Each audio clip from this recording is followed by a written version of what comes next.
when the internet came in the 80s and the 90s, because pretty much what we thought, right? Right. The ATMs came, and then you had the tellers. So we're going to go through that shift. And Sure. This is true. This would actually become a reality much faster in some of the areas, even in the tech field. Base level coding skills, I'm pretty sure it's all going to move into AI, or not all. Majority of that is going to go with AI co-pilots that can write the code. Yeah. In fact, a lot more efficiently than what human beings need to.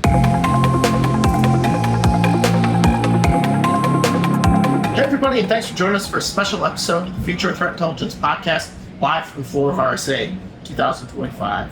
So with us today is Jawahar Sivasankaran, president of Cyware. Jawahar, Hey, thanks for pleasure joining to us. be here. Pleasure to be here. So to get things started, tell us something about Cyware. Yeah, Cyware is the market leader in operationalizing cyber threat intelligence. That's what we do. We go deep with that. We help our customers make sense of cyber threat intelligence. That's what we do. We also focus on collective defense, which is essentially collaborating, bidirectional sharing of cyber threat intelligence. That's also part of our charter.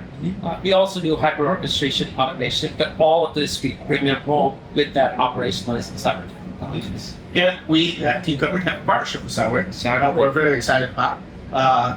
Tell us some about our aspirations. Yeah, so I'm super excited about the partnership personally. I know it's still somewhat new, 3 months in since the announcement, but what we are doing with the partnership is we're making sense of cyber threat intelligence to the masses, if I can put it that way, right? So clearly, hey, you've got the operational onto the market where they do have some handle on cyber threat intelligence in a good way. But as you go one level down, right, you don't have to go to SMBs and mid-market, but even large enterprises or even government organizations, they've not had their arms wrapped around the cyber threat intelligence. So what we've done with the partnership is we're making it easy with pre-configured use cases with outcomes that's pre-populated, so that customers, they get a turnkey cyber threat intelligence, unified threat intelligence platform. Just from their place. Just so they, what we call as CTI, program in a box, right? It's not going to take months, it's not going to take weeks. Sometimes we can turn you on in literally days. Sure. But let's say in a matter of weeks, we can get you up and running with a solid cyber threat. Sure. Well, we're excited to be part of it. Definitely hoping that, our mission at Team Cover is to save and improve human lives. And the only way we can do that is through folks like yourselves who can get us out and help more people at a broader scale. So that's great stuff. So we're at RSA. This is not your first RSA, I assume. First, let me ask, how many RSAs have you been to? I was counting, I think close to 20. Maybe I'm adding one, or maybe I'm missing one, but somewhere in the high teens, 19, maybe 20. Yeah, That is a lot of RSA. That's a lot, yeah. So, haven't been around for so long. We haven't so much experience, haven't seen the industry. This is kind of a snapshot of the industry. Every year we get a glimpse into what's going on. It's like a postage stamp of time, of what we have as a collective industry. So over the years, that stamp has changed, changed in size and dimension and all kinds of stuff. But what's your thoughts as the trajectory has changed? Are we doing better or are we doing worse? Do you think that we as an industry are coming up with solutions that are really solving problems, or that guy still, do you think, winning? I think collectively we're doing better than we were, let's say, 10 years ago or 5 years ago. Mm-hmm. We have areas of improvement, absolutely yes, right? In place, the area where we play in. Yeah. Cyber threat intelligence sharing, we got to come together as an industry, right? We're not doing enough, especially when it comes to private sector, public sector, coming together, sharing that threat intelligence, right? Yeah. Adversary tactics, behaviors, or things like that, that's absolutely needed for downstream organizations that might not have the maturity. Yeah. We need to do more as an industry. This is where the work that we do Cyware with the ISACs, we're super proud of that work. Yeah. We work with majority of the ISACs, they partner with us, and then through the ISACs, we help them share the right threat intelligence, and again, it's bidirectional with the member community. And we have to do more as an industry, but generally for the broader question, I think we've come a long way from 5-10 years ago. Yeah. But we have lots of areas that we have to. So I helped start on ISAC. I was the first technical lead for the Research and Education Network in ISAC.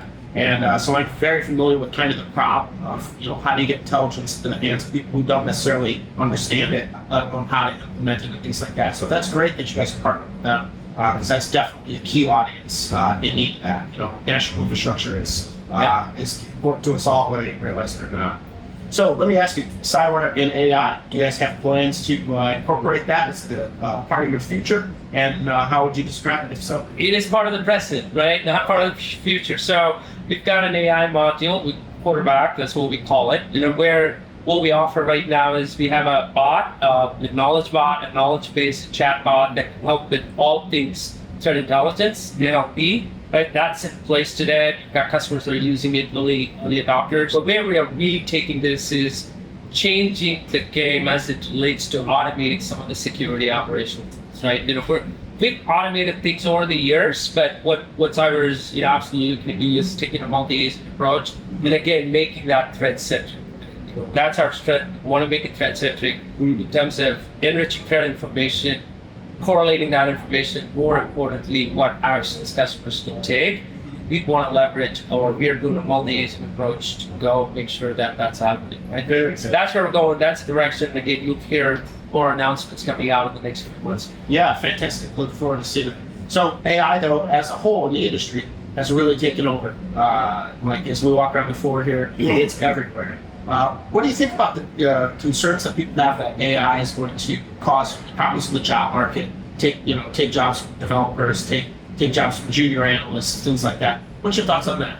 Just like anything that we've gone through in our human evolution, this is one more step of that. Sure. Right? When the internet came in the 80s and the 90s, this is pretty much what we thought, right? Right. The ATMs came, and then you had the tellers. And, so we're going to go through that shift. If Sure. this is true, this would actually become a reality much faster in some of the areas, even in the tech field, right? Absolutely. Base level coding skills, I'm pretty sure it's all going to move into AI, or not all. Majority of that is going to go with AI co-pilots that can help you write the code. Yeah. In fact, a lot more efficiently than what human beings need to, right? Yeah. But still, way more, right? Yeah. But then you have other areas where, design, right? Architecture of things, right? Bringing those systems together. And in the place that we play, security.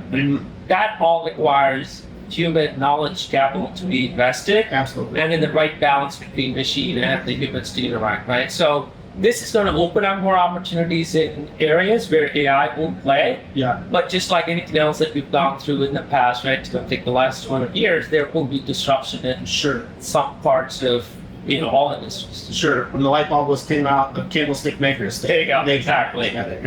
Well, Joe, thanks so much for stopping by and chatting with us. Any closing thoughts for our listeners? It's a pleasure. I would say definitely check out our website, go to our website, Company and Cyware, and we do have the partnership landing pages on both sides. Yeah. What I would encourage the audience is to go check out and actually look at the use cases. Yeah. So David, as you know, we've made them prescriptive. We've made them prepackaged so that our customers don't have to go through the effort of standing up a CTI, a cyber threat intel program. We've made it easy. Come visit our website. We're still here another day. Check out our demos on the show floor. But after the event as well, stay engaged with us. Perfect. Thank you so much, Joe. Thank you. Cheers.